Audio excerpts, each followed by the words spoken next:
निमंत्रण दिया था किसान संगठनों से मिलने के लिए। वो आए, वार्ता भी बहुत अच्छी हुई और अगली वार्ता का समय भी रविवार का तय हुआ है। मुझे पूर्ण विश्वास है रविवार को भी अच्छे वातावरण में बातचीत होगी और इन मुद्दों के हल के लिए हम आगे बढ़ेंगे।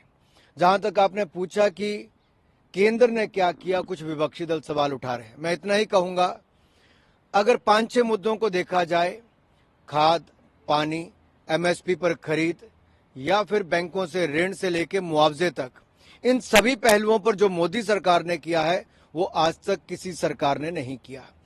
7 लाख करोड़ रुपया 2013-14 में ऋण दिया था कांग्रेस के समय। मोदी जी की सरकार के समय पिछले साल 20 लाख करोड़ से ज्यादा ऋण मिला। इनके समय कोई मुआवजा नहीं मिला प्रधानमंत्री फसल बीमा योजना का। हमारे यहां पर 1.5 लाख करोड़ से ज्यादा 1,54,000 करोड़ का मुआवजा मिला। कुल खरीद एमएसपी के अंतर्गत यूपीए के 10 साल में 5.5 लाख करोड़ की हुई। गेहूं, धान, दलहन, तिलहन की मोदी जी की सरकार में 18,39,000 करोड़ की हुई। इनके समय सिंचाई योजनाएं बंद पड़ी थी, हमारे समय 15,511 करोड़ रुपए खर्च हुआ। यही नहीं, इनके समय बजट 27,662 करोड़ था, हमारे समय बजट 1,25,000 करोड़ एक साल का है। यानी कि 1 लाख करोड़ रुपया एक साल का ज्यादा, 5 गुना ज्यादा बजट। ये अपने आप में दिखाता है कि हर क्षेत्र में, यहां तक कि खाद के ऊपर भी 3 लाख करोड़ की सब्सिडी सालाना मोदी सरकार देती है। किसानों को ऊपर बोझ नहीं पड़ता और एमएसपी के दाम भी बेहतर मिलते हैं, खरीद भी दुगनी से ज्यादा होती है।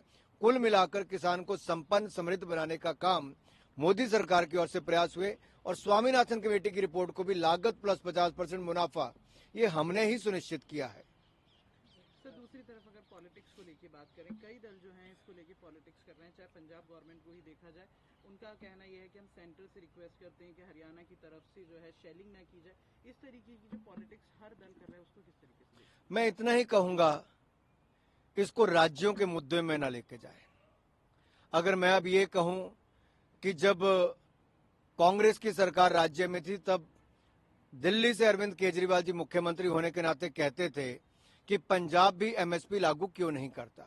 भगवंत मान जी भी उस समय बड़े बड़े सवाल खड़ा करते थे, लेकिन आज वो स्वयं मुख्यमंत्री, उनकी अपनी सरकारें हैं, तो क्या उसका जवाब वो देंगे?